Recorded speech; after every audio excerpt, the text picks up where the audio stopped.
Thanks.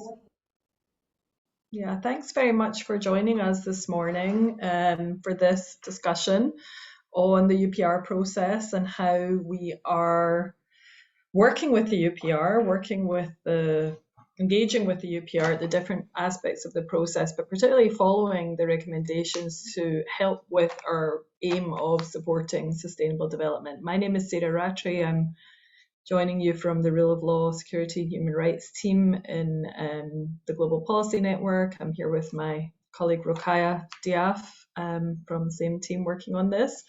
And I'll leave the other colleagues who are going to be speaking to introduce themselves when they speak, but we have some great speakers this morning.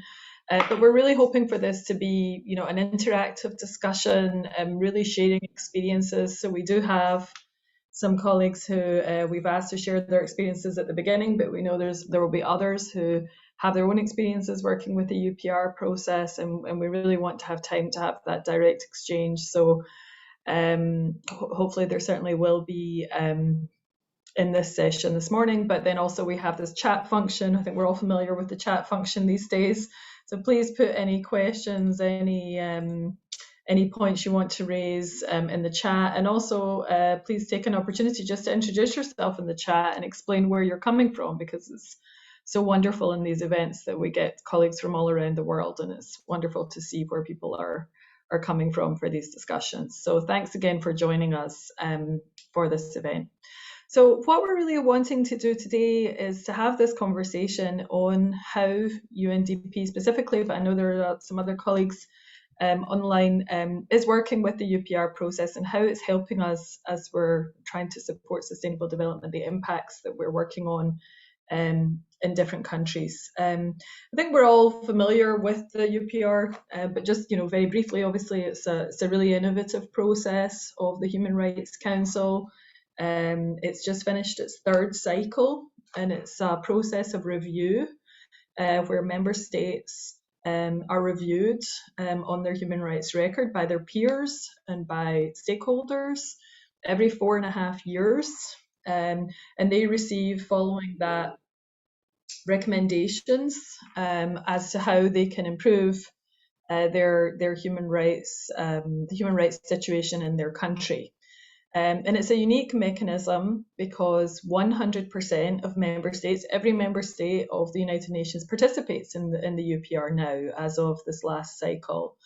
So it really actually is the only space where every member state is convening periodically to really look at their human rights record, look at what they're doing and how they can improve their human rights record. And they're also getting recommendations from their peers. So other member states specifically are sharing their experiences in what they're doing in their countries, often good practices, often things that they can also support member states with in relation to their human rights records. So it really has quite a unique character in that regard.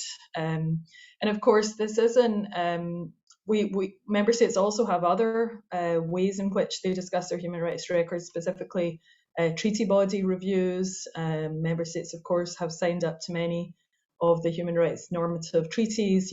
For instance, the Convention on the Rights of Persons with Disabilities and CEDAW, and many of the other 9 normative treaties we're aware of.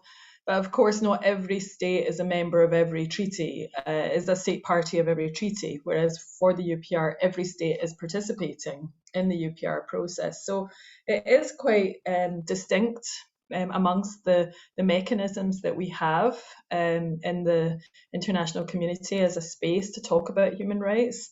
And of course, it has that important dynamic of member states also providing advice to other member states, and that can often create political spaces at country level when we're discussing the recommendations, because after the states go through the review, they then, of course, come back to, the delegations come back to their countries and they really speak to how they can then support the recommendations that they have accepted in the intervening period prior to their next review. So it can prompt a lot of discussion and action about human rights concerns that have been raised at capitals and at country levels, and also with other stakeholders, because many stakeholders are involved in the UPR process, including civil society and national human rights institutions.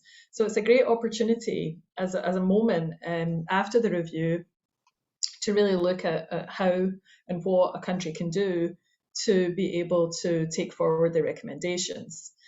And then obviously for UNDP, with so many of the SDG goals and targets being linked to human rights obligations, I think it's over 90%, there's a tremendous crossover between supporting the recommendations from the UPR process and supporting governments and partners as they're seeking to achieve the SDGs.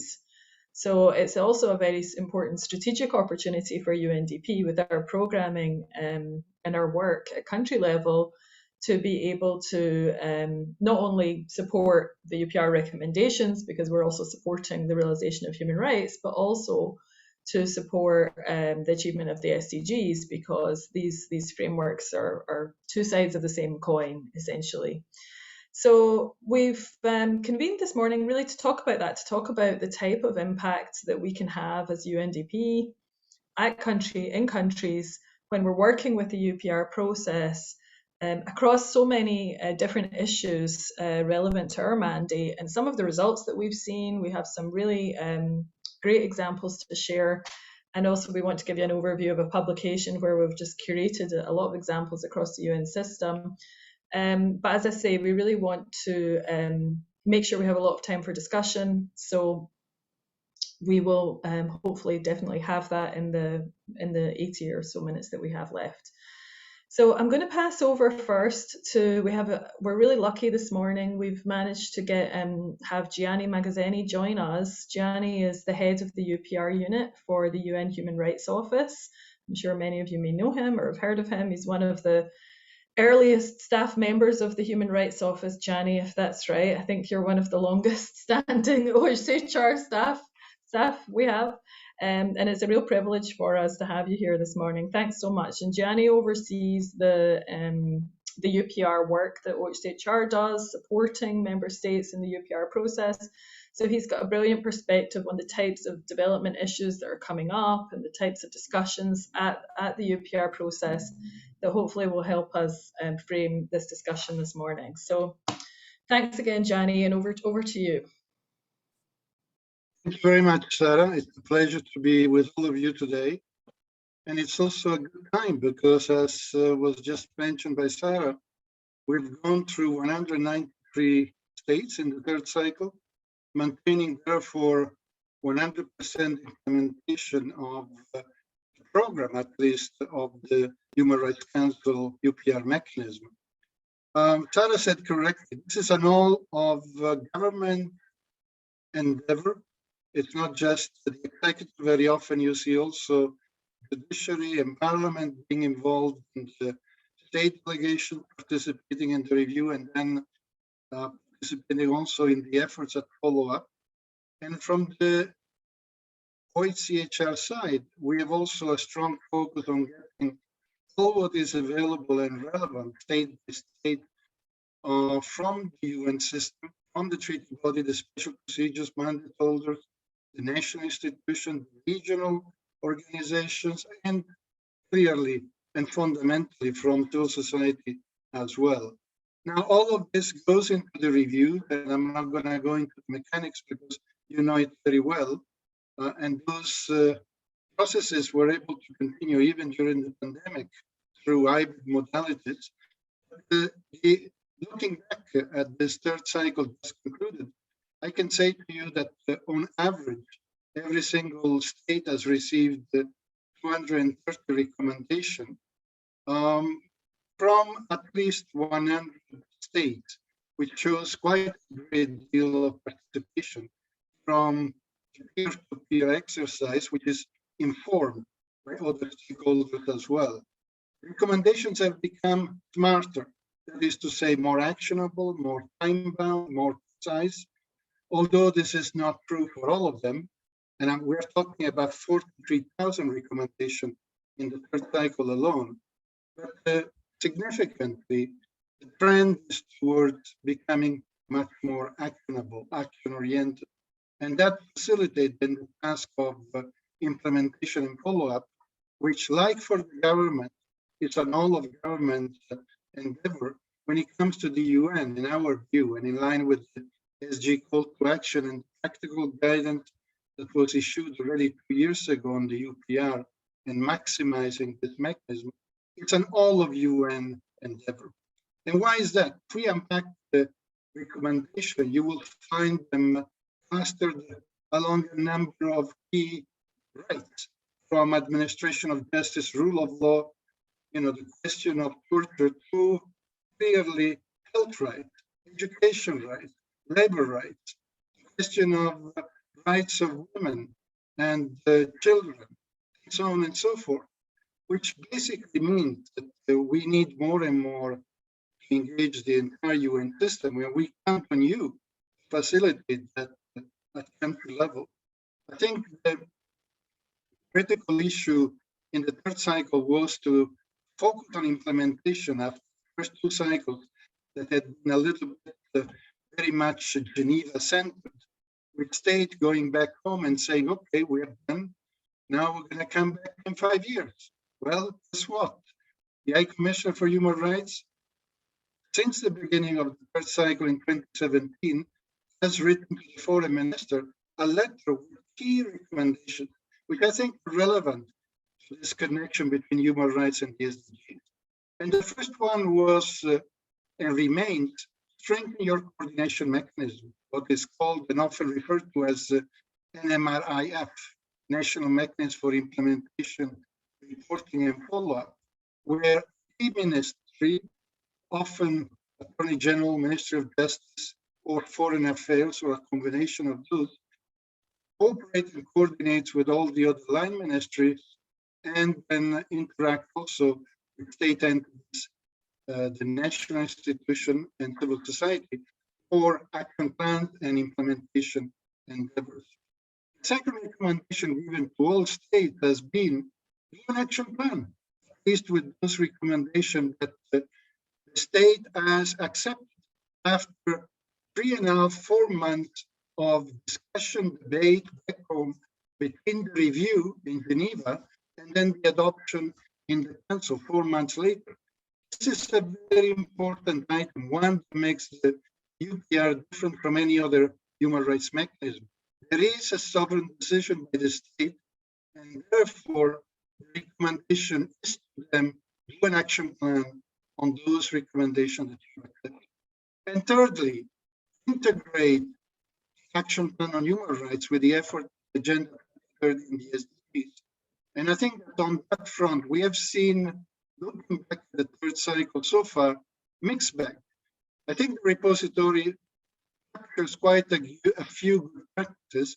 I'm sure there are many more out there, but I think it's not systematized. And I think that that is when we look at the fourth cycle, it will begin in November 2022.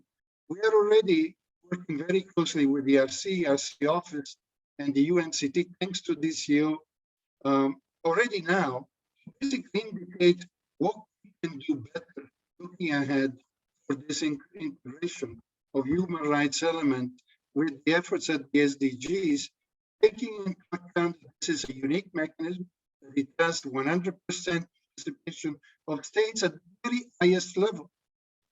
Ministers or hires are taking responsibility and come to Geneva in person or virtually, make commitment in front of their peers, which for us is as strong as a ratification of a treaty, much stronger indeed, because this is something you have a face, you have a minister who has responsibility in country and will continue to be there at least for some time. So we take this very seriously, and we would like to see in the fourth cycle an enhanced implementation agenda, one that will see systematically the use of these tools that we have put out, including, and I would like to mention this one moment, the matrix of thematically clustered recommendation, where you can easily see who is the recommended states, what the state has done vis-a-vis that recommendation in terms of commitment, and then to which SDG it is linked. That matrix is not the Universal Human Rights Index.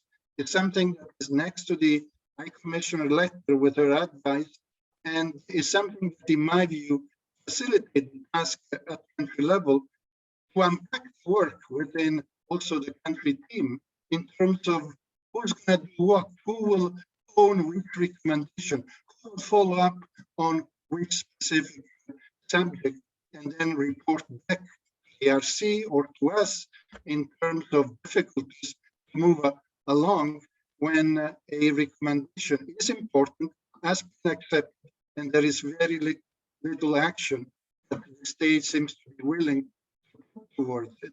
I think the UPR opens a lot of doors. We want to be with you 100% in facilitating the unpacking and the translation of this recommendation into concrete action.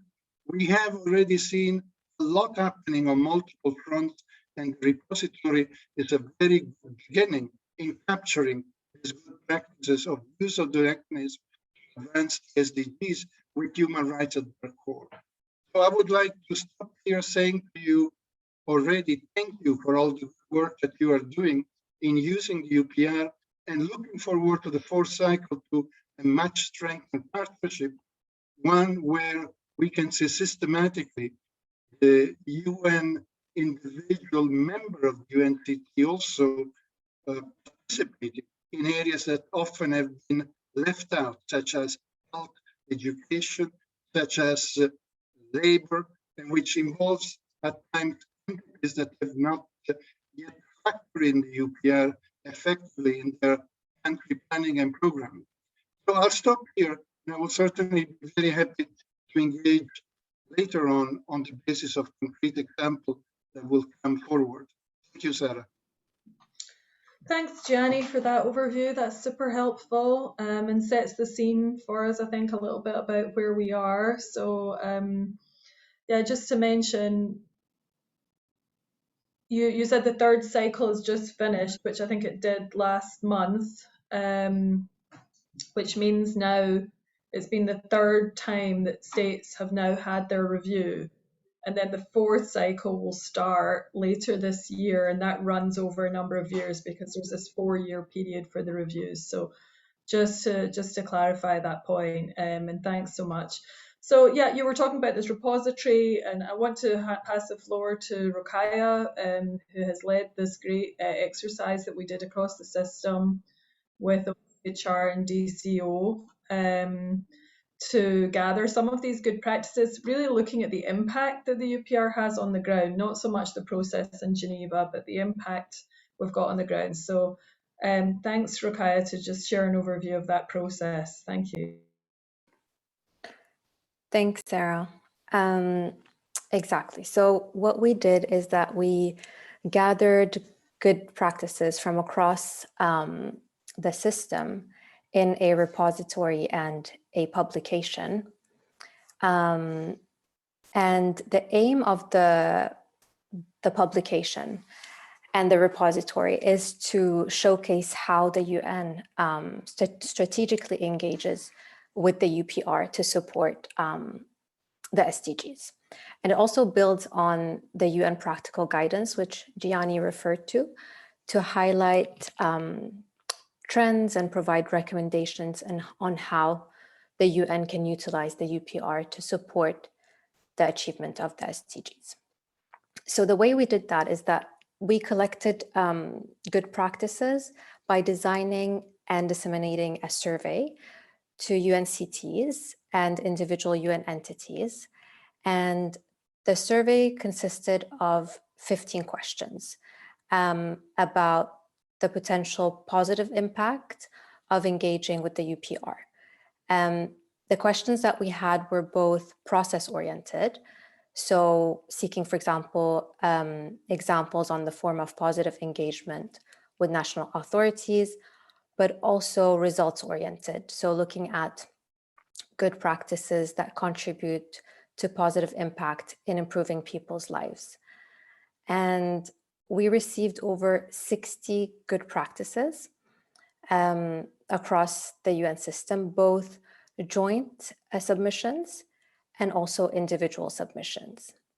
And from these, we curated 18 examples into this publication. And we chose them based on different criterias, of course, geographical balance, sustainability of the impact, but most importantly, we were looking at examples that have or showcase a clear nexus between the UN engagement in the UPR process and tangible improvements in the country. So this would look like, for example, legislative or policy change, better representation of vulnerable groups, participation of civil society, and national human rights institutions. So all of these over 60 examples that we received are in this repository. And the purpose of this, we aim for this repository to be a living recording of good practices. So we will keep updating it, and we encourage you, if your country office has a good example, a good practice that you would like to share, you can submit that to the repository. Now, based on these over 60 examples that we received from UNCTs and individual UN entities, we could identify key trends in the UN engagement with the UPR. So let me share some of these key trends with you. The first is that the UPR recommendations are increasingly being aligned to national plans to achieve the 2030 agenda. So in other words, the UNCTs and UN entities are working closely with governments to align these with SDG planning and reporting processes.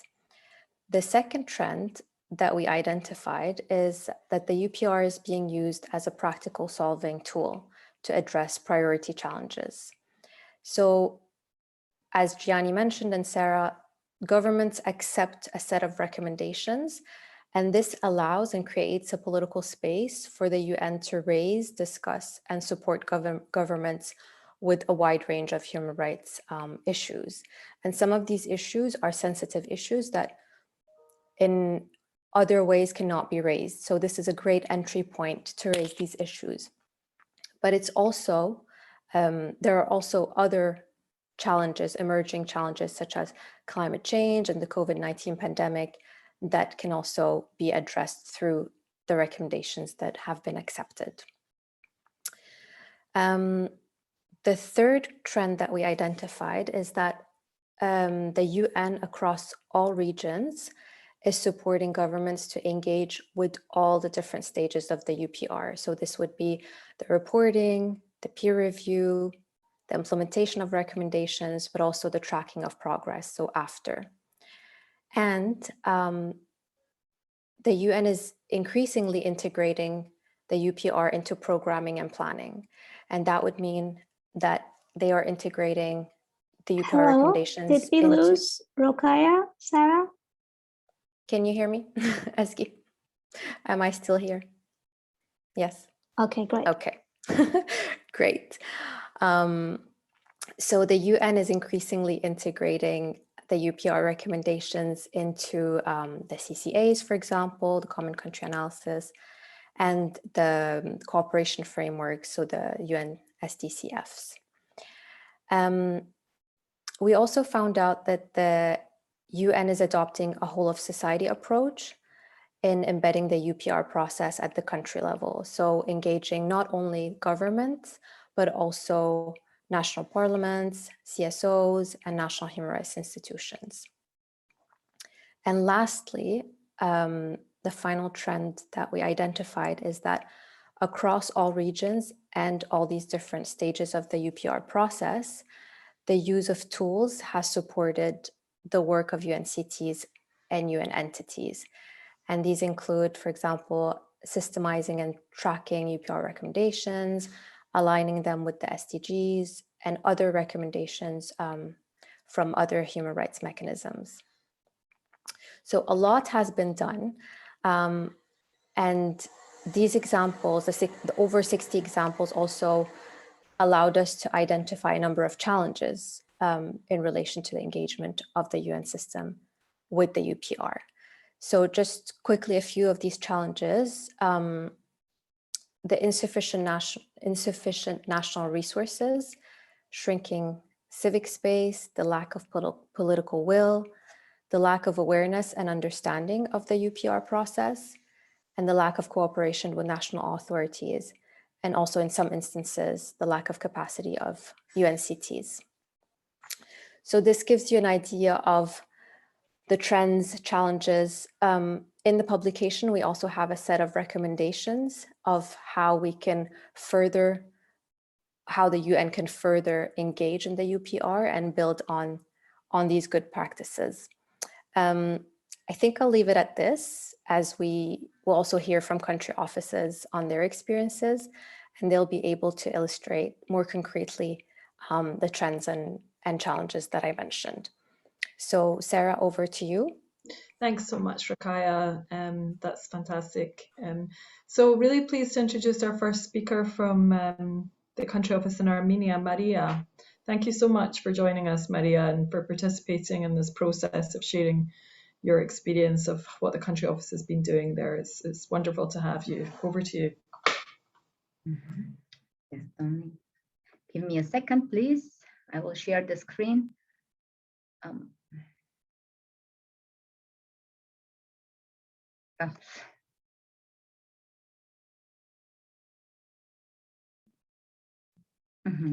Well, first of all, thank you very much for inviting me to take the floor and talk about the Armenian experience. And thank you for your interest in our work. I think all would agree that the activities and initiatives we implement at the country level in the field of human rights and rule of law are by and large guided by the UPR recommendations and human rights commitment in the field. And as a whole, the UPR recommendations are being referred to and taken into account by the UN while developing the country programs, country analysis, and SDGs cooperation frameworks. They also help us to shape the priority directions of the programs and interventions. As a general remark, I wish to stress that the Armenia Country Office gets more and more engaged with the government, the parliament, national human rights institutions, and the CASOs as a part of broadening participation at all stages of the UPR process. And here, let me bring a few examples. For example, in 2019, ahead of the third UPR cycle for Armenia, which took place in 2020, in partnership with the Ombudsman Institution, which has a status A, we organized a workshop on UPR implementation for the state institutions, the parliament, representatives of the civil society, and international organizations. This resulted in a very open discussions of the human rights situation and the development in the country, and also contributed to UPR submission by the Human Rights Defenders Office, that is the Ombudsman. Equally, through 2018 and 19, UN organized a number of workshops and discussions to raise awareness of the civil society over the UPR process and boost their engagement at all stages of the process.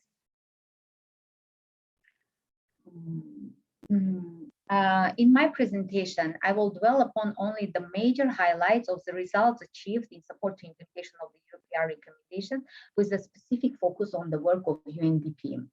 And these specific areas include the Human Rights Strategy and Action Plan, strengthening the Human Rights Defenders Office, prevention of torture, non-discrimination, and prevention of gender and gender-based violence and domestic violence.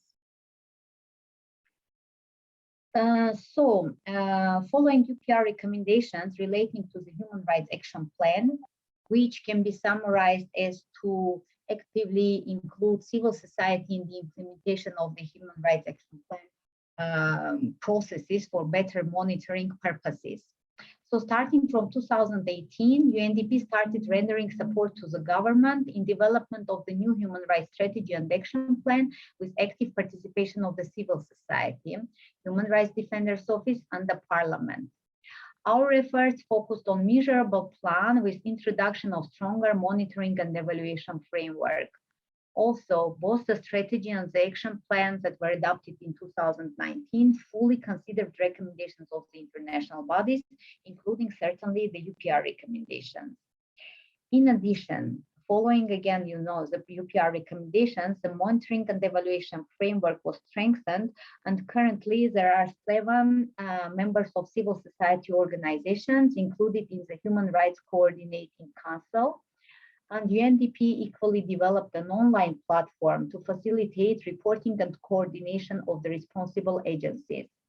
And what is most important, to track implementation of the action plan through this open access of the online platform. That is, both the civil society and the third parties also have an access to the platform and also can leave their comment and their review over the implementation of the plan. In addition, we linked all the activities of the Human Rights Action Plan and aligned them to the corresponding SDGs. Hence, we do believe that this systemized national reporting under this platform will serve also as a principal tool for international reporting, including the UPR. Another major highlight in terms of UPR implementation is the adoption of the legislation for prevention of torture. UNDP supported preparation of the amendments that enabled audio-visual recording of the police interviews in 10 pilot police stations. The training of the respective police officers were also provided and standard operating procedures were developed. The system started its operation from May 2020 and is currently running. Equally, we've supported the Human Rights Defender's Office to act as a national preventive mechanism through capacity building, provision of expert support, and development of legal and innovative tools. Another set of recommendations related to the adoption of the comprehensive legislation to counter discrimination and take steps to ensure equality in practice. In this regard, UNDP continues to provide tailored support to the government in its efforts to adopt the law on non-discrimination. UNDP in particular provided expert review of the draft legislation and implemented a communications campaign with the main messaging on the need for and the importance for the adoption of the law to prevent and fight against discrimination. As a result, the draft law is currently pending the government's approval. Also, the UN provided comprehensive support for the adoption and effective implementation of the law on prevention of domestic violence, which was adopted in 2017.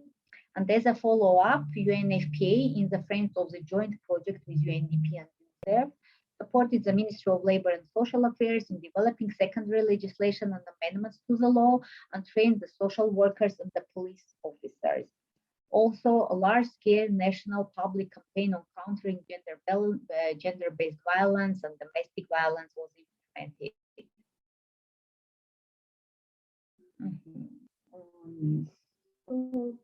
In conclusion or summarizing, I would like to underline very collaborative spirit among the main actors at the national level in Armenia in the terms of implementation and in general UPR process. The UN engagement has enabled a direct dialogue between CSOs, Human Rights Defender's Office, and the government, and I believe also contributed to evidence-based reporting by the named actors. Yet, I think more needs to be done to raise awareness of the UPR process and its importance, as there is still not enough understanding of the UPR among larger audience. For example, media, academia, youth, and general population.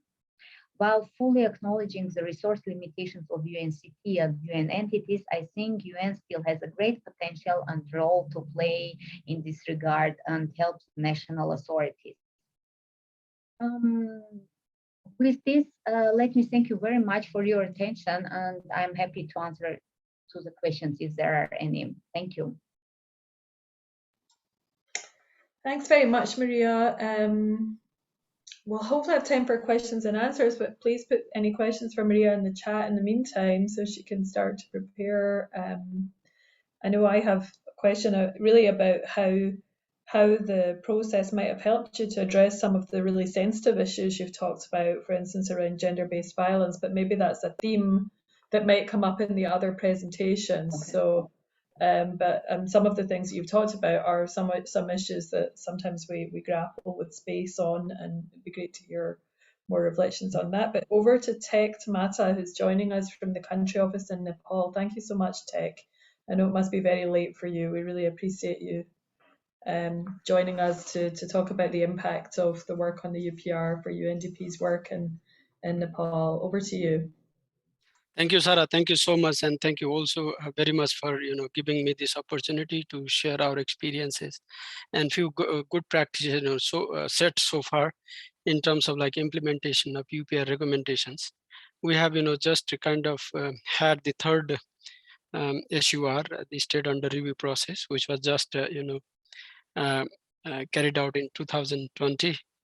And in 2021, we have a report, comprehensive report received by the government of Nepal. There are 233 recommendations, out of which, government seems very much positive and accepted more than hundreds recommendations. That's just a background.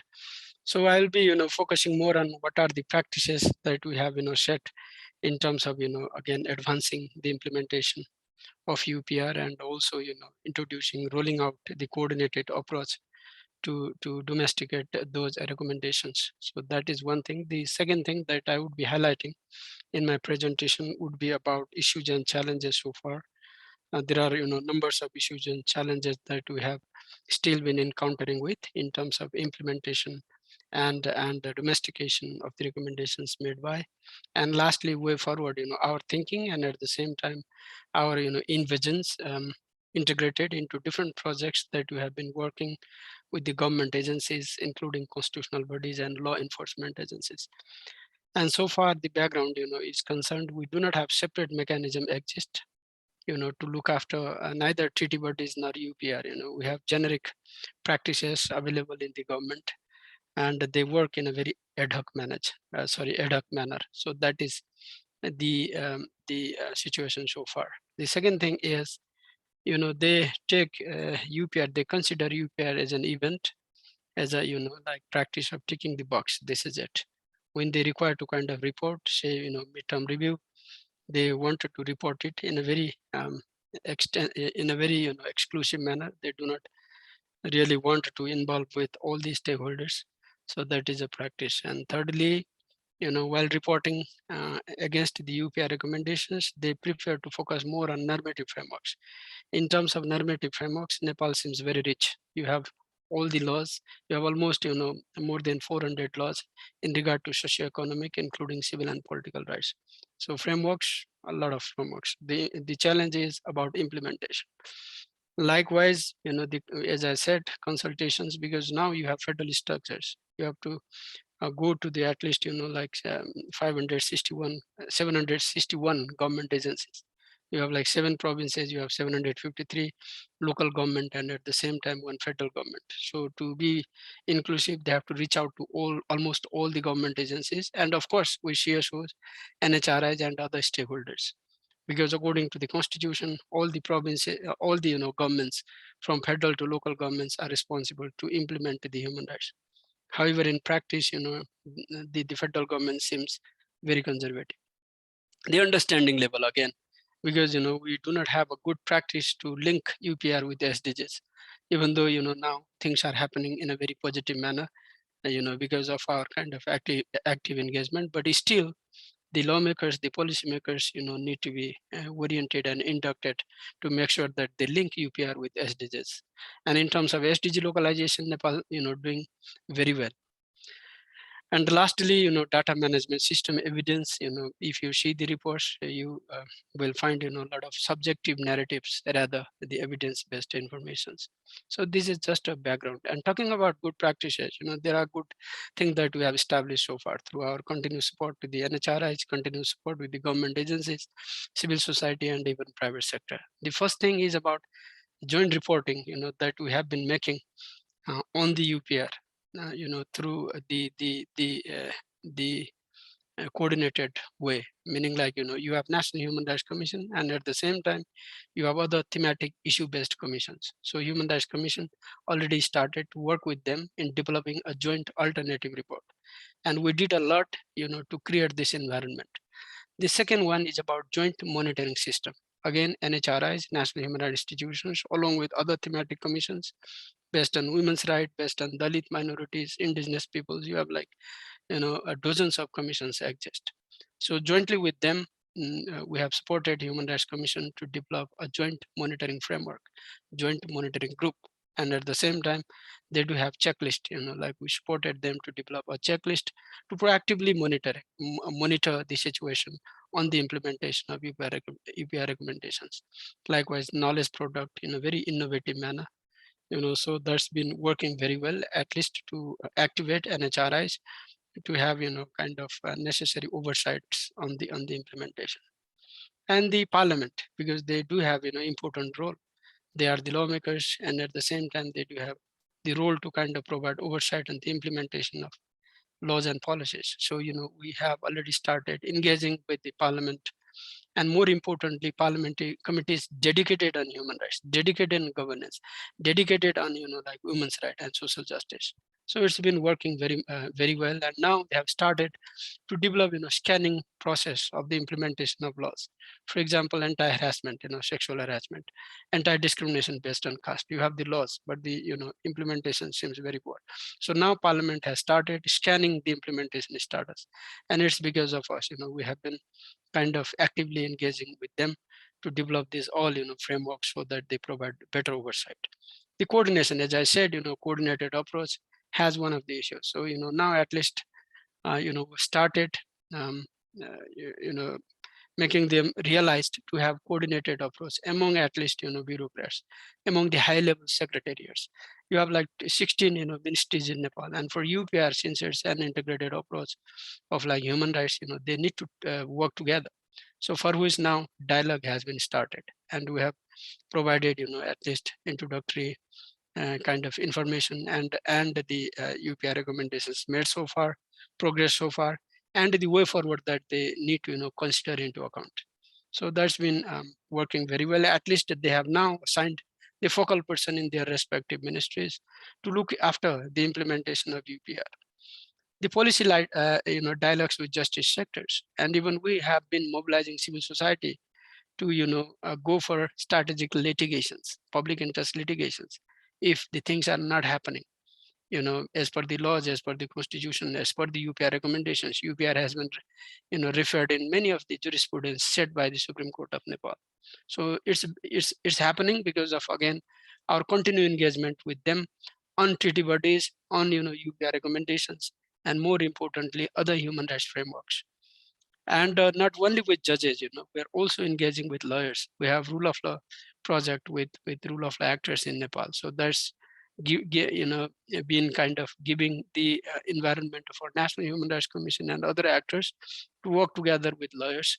And inducting lawyers has been working at least to kind of raise and make concerned government authorities accountable towards implementation of UPI recommendations. And lastly, the criminal justice actors, because they are the one who defend the cases, at least on state cases, and like discrimination, gender issues, and other organized kind of issues of human rights violations.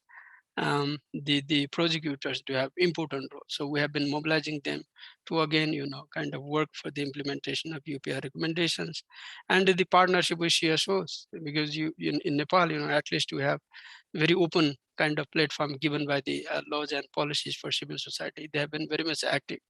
They work as a human rights defenders, they work as a community leaders, and they do have, good environment. So, we have been kind of providing support them to prepare the alternative report. That is one thing. The more important thing is about to provide oversights on the implementation of UPI recommendations. So, in one hand, it's NHRIs, and secondly, CSOs are also engaged in terms of, providing overall oversights and monitoring the implementation of the UPI recommendations. And lastly, it's a very important thing that I wanted to, share with you is about a post-UPR strategy, which has just been developed, through our support. And Human Rights Commission, has been now lobbying with Prime Minister's office and other government agencies to take it over. And normally, our conservative, traditional practice is to develop a separate plan of action for the implementation of UPR, which, seems very comprehensive. We have, huge kind of document without indicators, without targets, without monitoring mechanism, without, kind of the timeline. So with that lesson learned, now what we have done is we have, developed this UPR implementation strategy wherein we have specified the role and responsibilities of all the stakeholders, including even development partners, UN agencies, because it's an integrated approach. We all need to work together. Likewise, you have many frameworks set, thematic issue-wise UPR recommendations, categorically clustered, grouped, so that like the concerned like-minded authorities can contribute to make it happen. Likewise, human rights institutions, they do have more oversight and monitoring role. So, they need to work together with other commissions to, make the, again, government agencies accountable to us. Likewise, the role of, like province and other stakeholders. And lastly, developing interface between SDG localization and the UPR, kind of recommendations.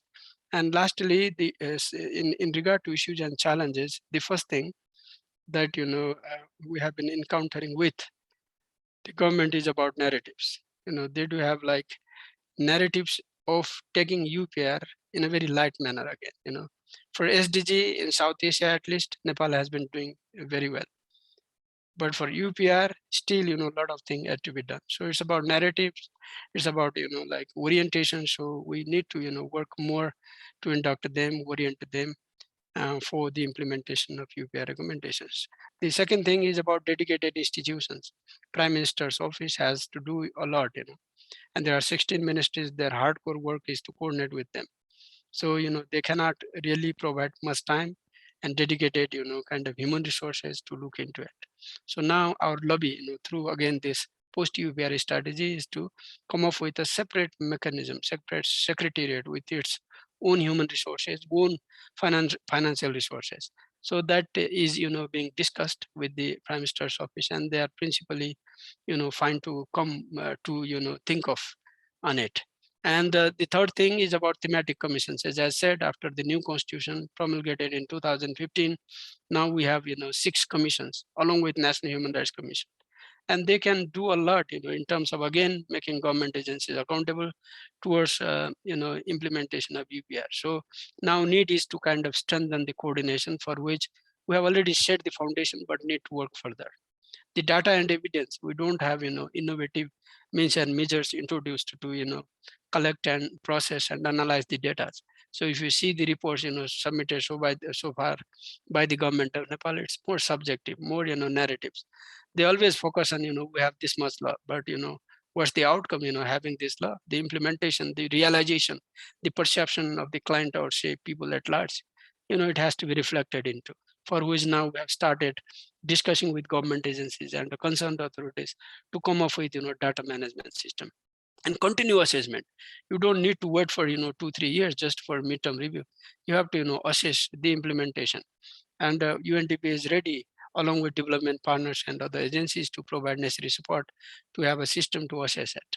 And the interface between treaty monitoring and the UPR. Sometimes we work on silo, and this is the realization behind the UPR. UPR has come up with the idea of like integrating all the treaty body recommendations, but in the government, the orientation is a bit different. So now we are investing more on, making them oriented towards, linking treaty body monitoring, treaty periodic, treaty body recommendations and the UPR ones. And DP's engagement. Unfortunately, in Nepal, the development partner seems not very much, kind of active.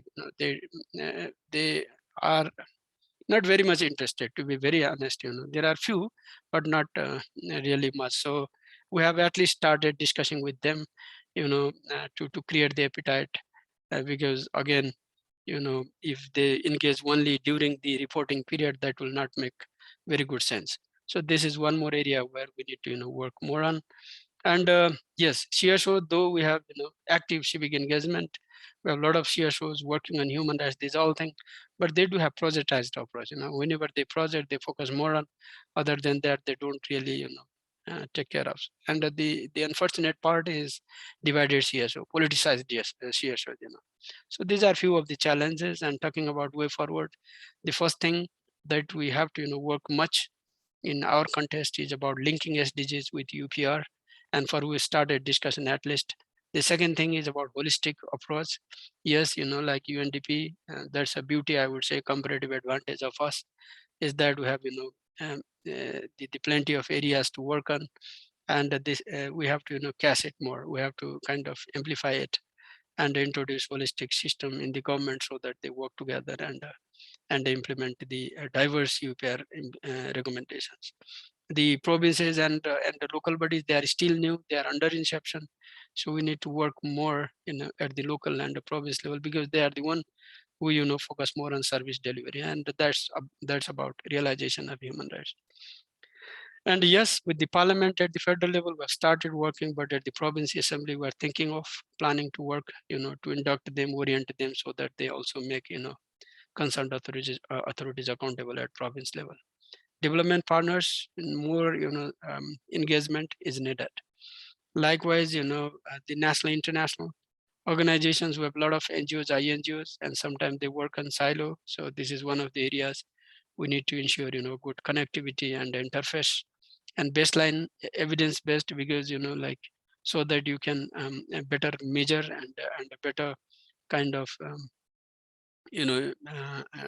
report. So that is one more area where, we have to work again very aggressively.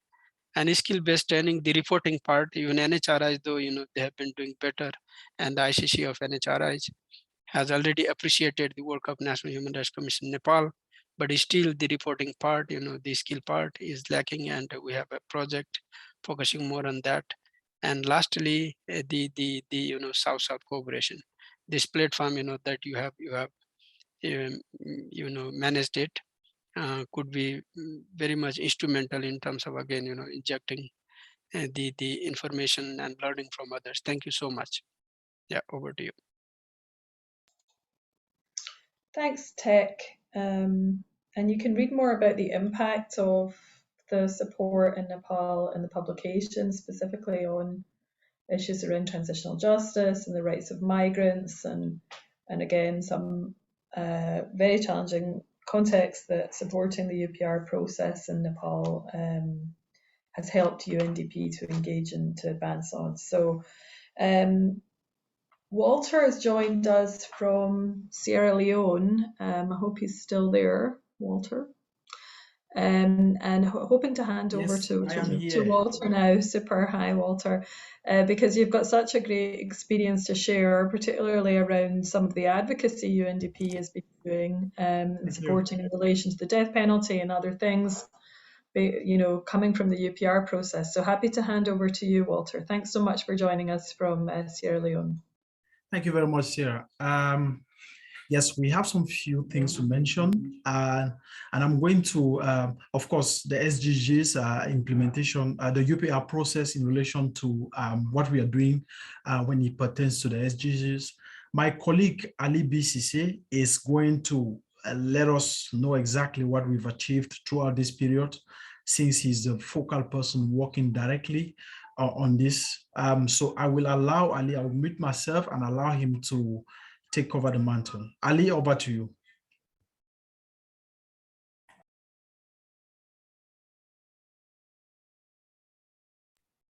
Dear Ali, you are muted.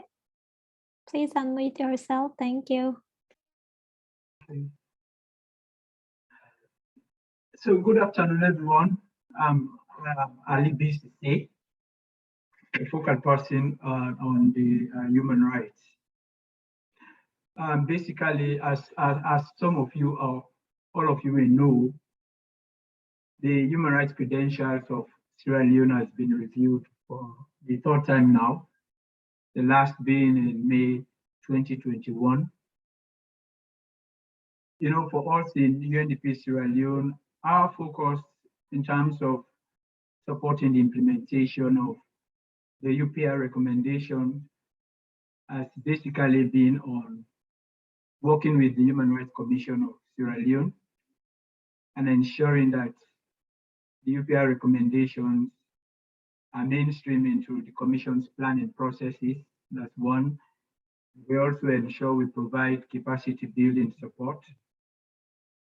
And of course, lastly, we support advocacy, the Commission's work on advocacy. Through the joint UNDP Irish Aid capacity strengthening of the HRC, of the Human Rights Commission of Sierra Leone, the Commission has been able to basically position itself well as a statutory institution responsible for protection and promotion of human rights, but essentially also to support implementation of the UPR recommendations. And the approach has been also ensuring constructive engagement with government on issues of human rights, and also providing capacity building support for civil society organizations. And so from these engagements, the HRCSL, basically the Commission, has ensured that strategic relationship are established with key government functionaries, government officials. For example, right now there's a very strong rapport between the Commission and the current AG Attorney General, and also the previous, just like the previous Attorney General, the Secretary to the President, and the Chief Minister.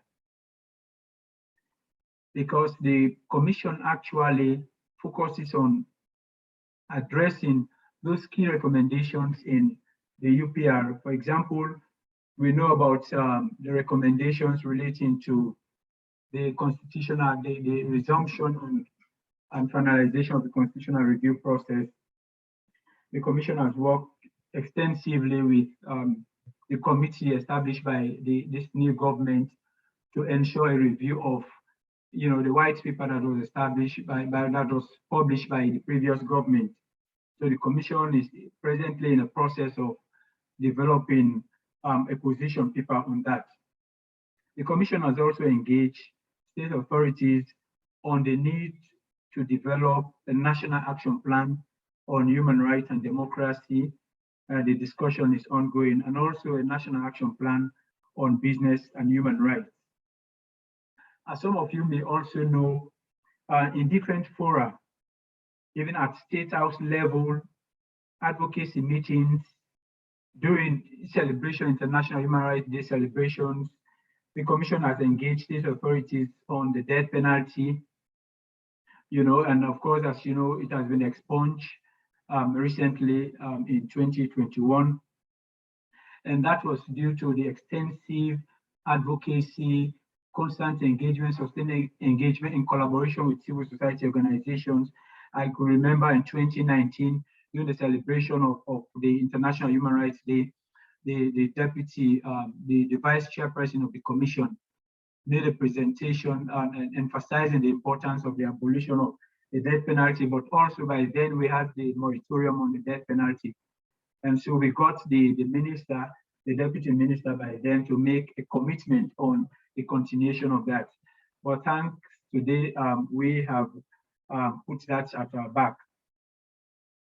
And also we have ensured through the Commission, we have also ensured that a parliamentary liaison officer has been approved by Parliament. Essentially, this legal personnel will be co-located in Parliament to support the legislative review process.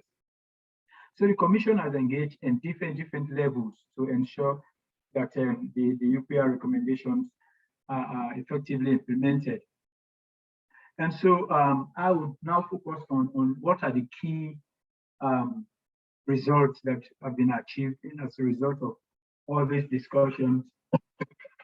Today, we have had Part 5 of the Public Order Act, which criminalized seditious libel. It has been repealed. And of course, that's giving assurance to press freedom in Sierra Leone. As I mentioned earlier on, the death penalty has been finally expunged from our books. And after several engagements, it has not been easy.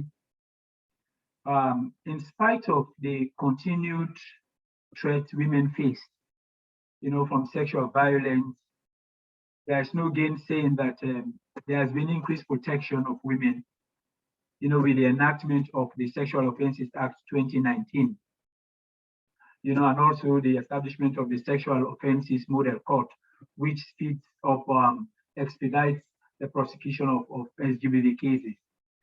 But essentially, the role of the Commission in relation to the enactment of the amendment of the Sexual Offences Act, we now have the 2019 Act. has been to position itself as a lead advocacy institution to ensure that we increase protection for women. And so one of the commissioners was leading on that, a legal personnel was leading on that, and the commissioner had to prepare a position paper on basically emphasizing the relevance of protection of women and from SGBV. So we have achieved that. And also, consequent upon this achievement, the Human Rights Commission has been given additional responsibility to team up with the Ministry of Gender for the production of state reports on women and children. And another key result, which is worth mentioning, is the fact that we have, as a result of our engagement with the Commission and capacity building, we have trained and constituted what we call the CSO UPR monitoring group. This group essentially supports the Commission in its advocacy programs and also monitors implementation of the recommendations in collaboration with the Commission, and conduct regular and awareness raising programs on SGBV and other critical issues. As a result of the Commission's engagement, also through the Commission, there was a recommendation to the AG for the establishment of what we call the Interministerial Committee and the Interministerial Council on the UPR, with the representation from different ministries. This body actually provides and effects technical support to the functioning of the national reporting system. So it was as a result of the recommendation and engagement of the previous AG that the Human Rights Commission got that established. And so I would end at that. As far as the achievements are concerned, there are a lot. I just want to stop at that. But also the key challenges we envisage or we've encountered in supporting the UPR process, as somebody, the previous speaker said, the issue of political will it resonates all over country offices. If you realize that recommendation 218 and recommendation 257, this current and the previous review, we are previously accepted in the second cycle process. But now, during the third cycle process, all those have been noted because the issues of expunging or eradicating traditional practices has been very, very thorny in Sierra Leone. And so basically we have the issue of political will to ensure that we effectively address those issues. So political will has been a key issue. Another key challenge we've also grappled with is the issue of support to ensure a wider engagement. Broader stakeholder engagement will also require resources, particularly to support planning processes in relation to support implementation of the UPR recommendations. So those are the two key challenges I also see. But I also need to mention here that last year we've also engaged through the joint UNDP and the OHCHR project coordinated by the RC's office. We have also provided support to the Ministry of Foreign Affairs to ensure that national stakeholders are mobilized, in a very effective forum to ensure we developed, and now we have developed what we call an integrated UPR SDG, and of course the national medium-term national development plan implementation and monitoring strategy into one document. It has been developed and it will be launched recently, very soon. We've also developed UPR-based, UPR-specific framework document action plan. And all these documents anchors within the Ministry of Foreign Affairs to support the newly revamped national reporting mechanism. We are also on course to support the operationalization of the revamped national reporting mechanism by ensuring the functioning of the Secretariat, and as I said, also is anchored within the Ministry of Foreign Affairs. So essentially, our approach has been through the Commission, supporting civil society advocacy programs, capacity building, and also mainstreaming UPR recommendations in the Commission's planning processes, and also not only mainstreaming, we also support implementation and of those plans. I thank you very much. Thank you, Ali, Walter. Thank you so much. And congratulations on the successful advocacy the office has supported around these really significant developments. Obviously, the moratorium on the death penalty and the legislation to see that through in Sierra Leone that you've supported through advocacy, working with the stakeholders is a massive achievement, and the many of the other results that you pointed to as well. And your points on the political challenges are very well taken as well. I think that came across particularly. Well, that was a question also, particularly to Maria, back to Maria, but and how engaging with the UPR is helpful in that regard, and how it can help to open doors or create spaces for discussion. Again, because of course the member states have accepted these recommendations, and even in some cases where the member states have noted recommendations, not necessarily accepted them, there's also space to talk about, what those recommendations are, and how, through UNDP's programming, we can support member states to take steps forward. Another sort of general trend from the presentations was definitely working with civil society. I think that was mentioned by everybody in different various ways. And also, of course, national human rights institutions, which we know are obviously, very strong partners and provide a really critical function at country level, not only engaging in the UPR process, but in general promoting and protecting human rights. But of course, there are quite a lot of countries that still don't have national human rights institutions, or where they're not, compliant with the Paris principles. So it would be wonderful to hear as well from countries, perhaps who from many colleagues who are working in countries where they don't have a national human rights institution, what are some of the mechanisms that they are using. Another couple of things that strike me and which came out in the repository was just how many different tools there are. Each speaker has spoken about different tools and different approaches at country level. And of course, that speaks to how sort of organically these things are created, depending on the coordination on the ground and on whether you have, a national monitoring mechanism or not, and these sorts of things. But it's also a bit of an indicator of how innovative we can be to respond to whatever's happening at country level and the architectures that there are. But are we learning enough from each other, in terms of all the different approaches we're using, because these experiences are so rich. And of course, that's one of the purposes of the discussion today.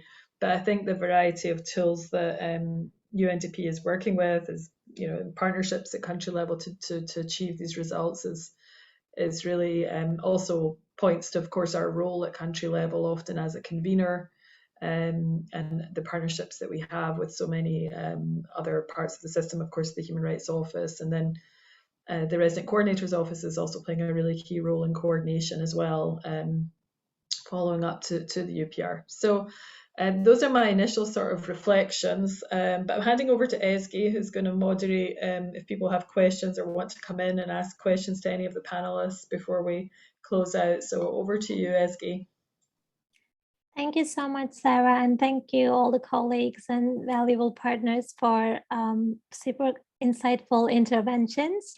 Having reviewed the chat box during the presentations, few colleagues mentioned that in their country settings, there are upcoming plans to roll out support to country offices in terms of strengthening the national human rights institutions. Catherine, if you would like to join and share your ongoing plans, please feel free to. Please raise your hand.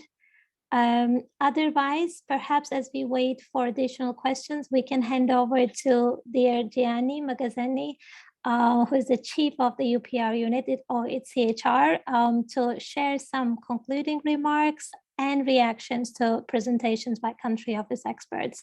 Over to you, Gianni. Thank you very much, and thank you for all the colleagues for the concrete experiences from different parts of the world that have been brought forward in terms of utilizing mechanisms to advance the SDGs. I wanted to make a couple of general points and then maybe go into one or two reactions. Midterm reporting, I haven't flagged that yet much before, but it's something critically important. It's not only important for the state concerned, midway towards the next cycle of the UPR to engage into this voluntary practice, but it is something that the UN system, UNDP colleagues can encourage, building on the fact that some 80 countries are doing so, and we put them on our webpage. There are also some practices of countries that take all the recommendations that they've accepted and put them in green, yellow, red, with green, implement, yellow in the process, red, nothing has been done, which I think is a self-reflection that is important for the states and the different entity at country level. But the UN system can also encourage, UNDP colleagues can also encourage NGOs and the National Human Rights Institution, especially if there is one in line with the Paris Principle to do so. And they can also on their own do a midterm reporting. So this is something looking forward to the fourth cycle, a tool that tells us we all can contribute more to this implementation agenda.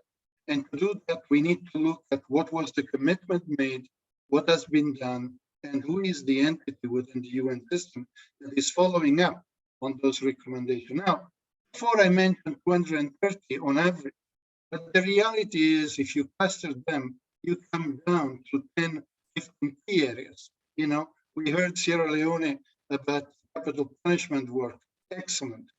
But you know, that is many recommendations in that direction. Similarly, states that don't have yet an independent national human rights institution might get 25 recommendations. So all of this to say, there is a need to look carefully at that matrix, and I've sent you the link, because there you will find who made recommendations, the position of the state, and the SDG to which it is linked.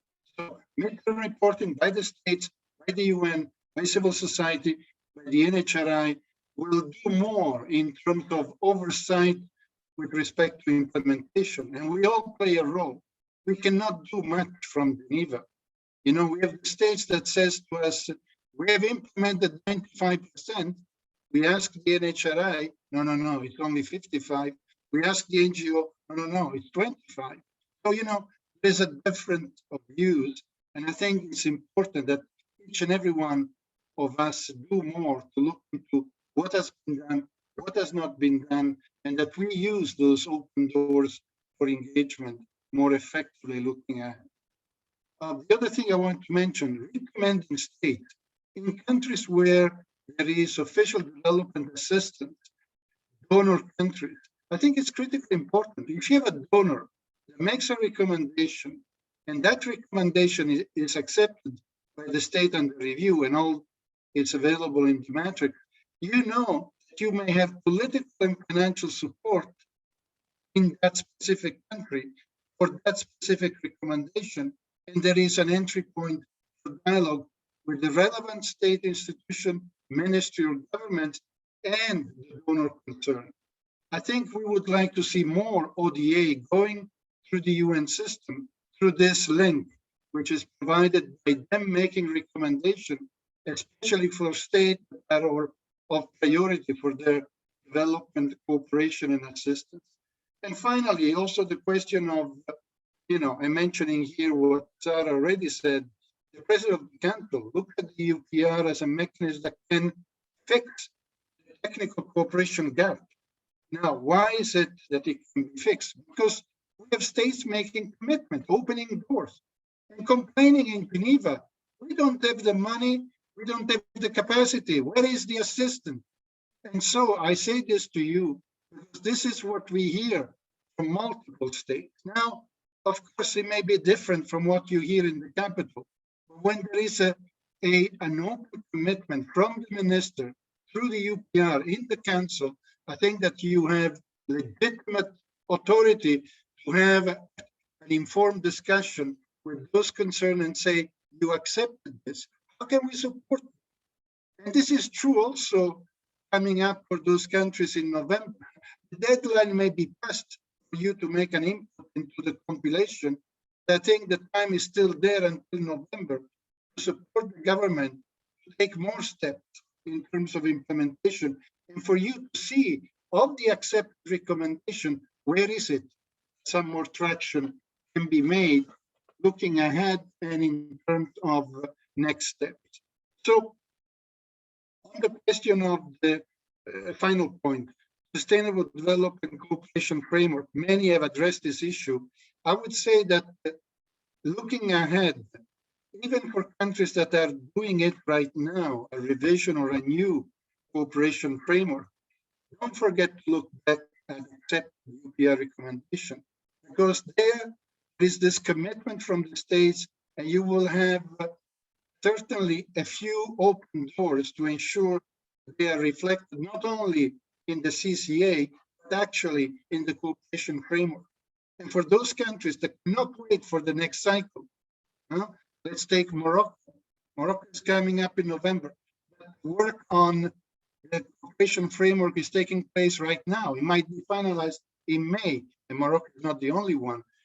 Go back to what was accepted in 2017 and see what still can be used from that review to make sure that steps that have not been taken and that are relevant to human rights and the SDGs will be reflected promptly.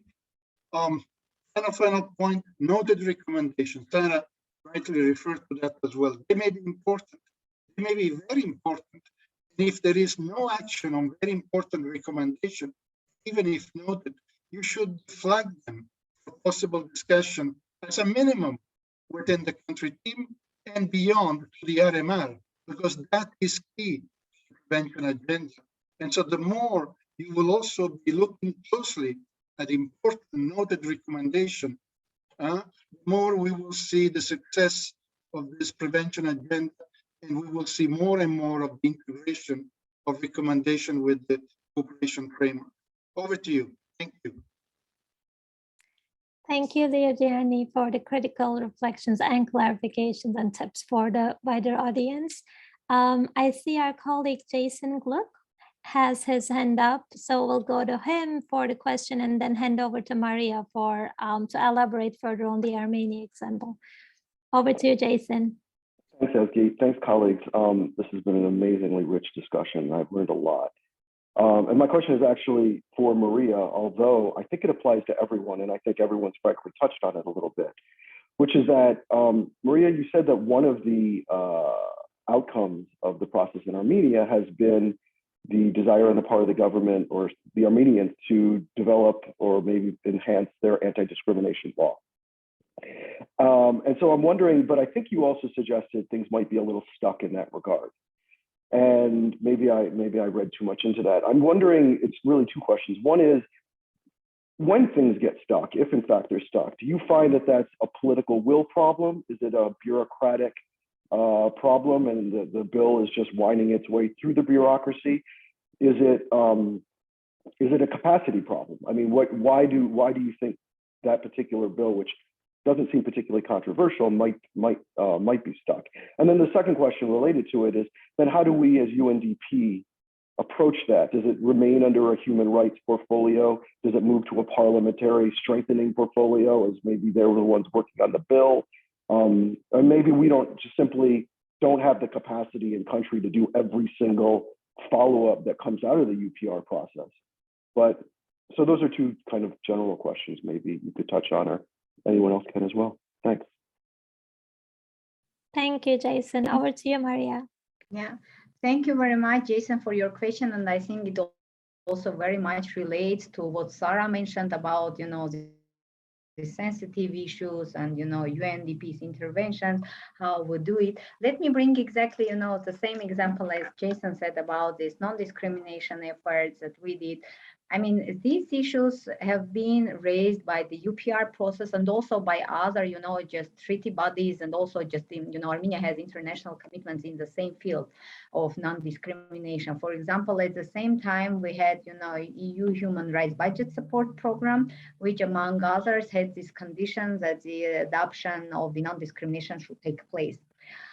So we've actually, just raised this issue for quite a long time, and we have discussed this with the government, and we provided different kind of capacity building, both for the government, also for the civil society. We raised this issue, how important it is to have, why it is important to have this, standalone law on non-discrimination.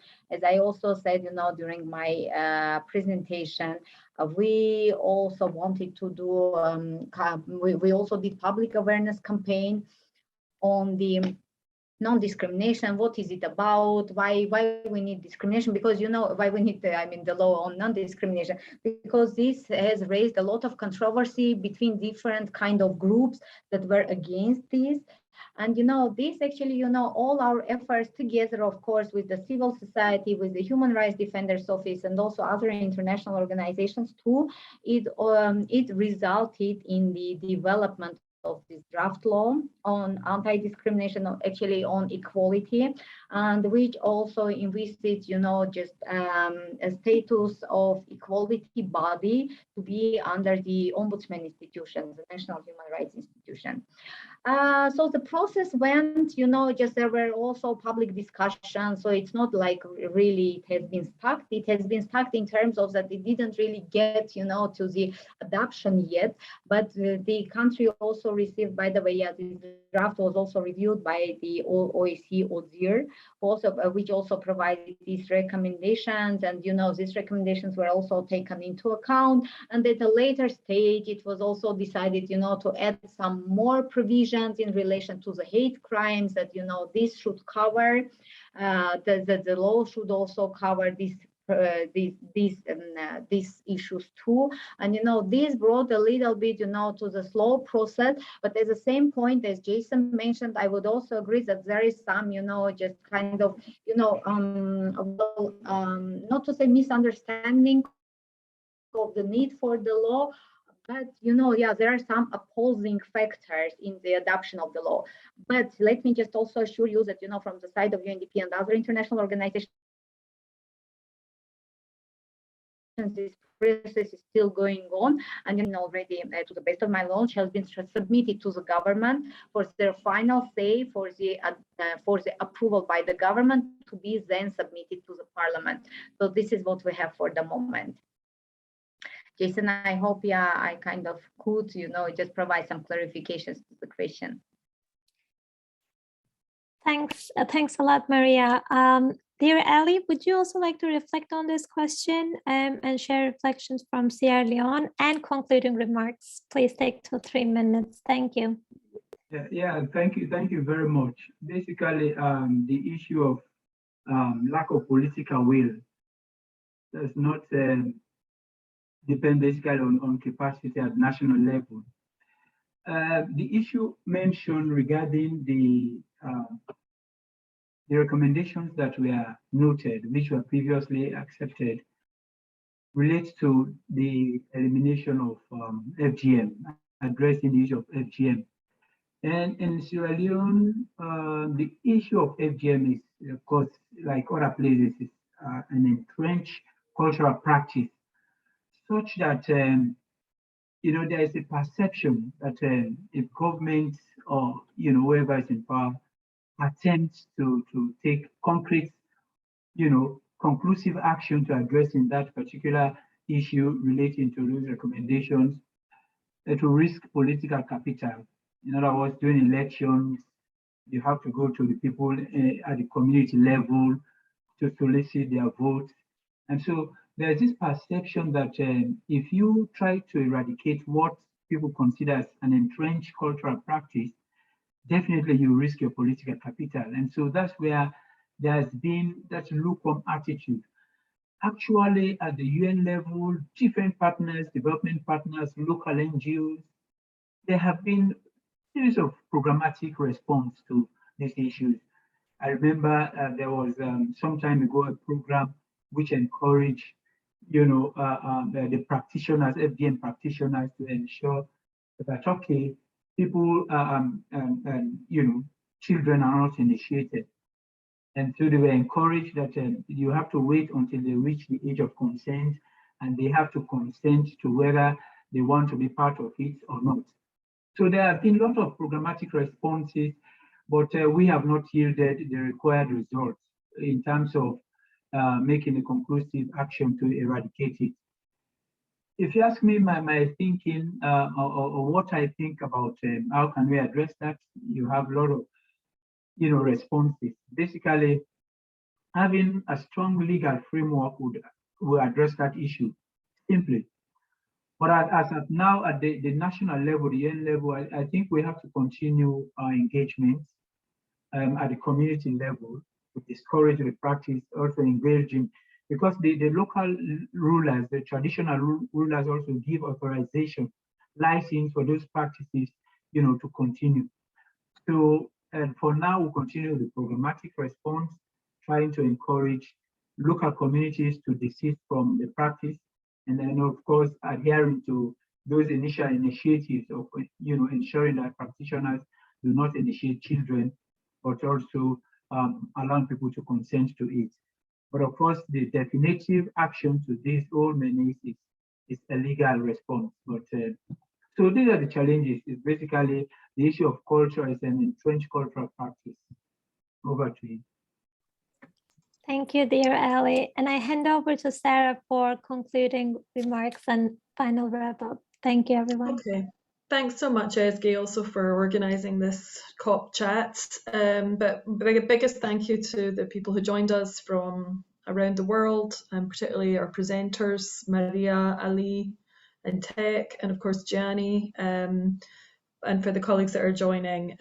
We've been doing a lot of work in this regard. I think this publication Rokhaya pointed to really shows us more the potential of engaging even more in the UPR process for sustainable development. And as Gianni said, the fourth cycle is starting later this year. The impetus, the discussion at the Council is really about how do we make these recommendations a reality on the ground. That is what the conversation is. And that's where I think UNDP can play a very fundamental role. And it can not only help member states fulfill their human rights obligations, but it can help us achieve the SDGs. And I think the examples on gender-based violence and transitional justice and this fantastic example from Sierra Leone really point to that. But there's many more in that repository, and hopefully we can continue to use a community of practice to share good experiences. I've put the Spark Blue page in the chat. Please, share comments there, any experiences. The information in the repository is also in the publication. But let's keep talking. Let's keep COP chatting or talking about how we can engage and really support our programming. And thanks again to the colleagues for joining, and hope to see you all soon. Have a lovely day. Have a lovely evening, and thank you, Rokhaya, of course, as well. Thank you, everyone. Thank you very much. Bye. Thank you all. Bye. Thank you. Bye.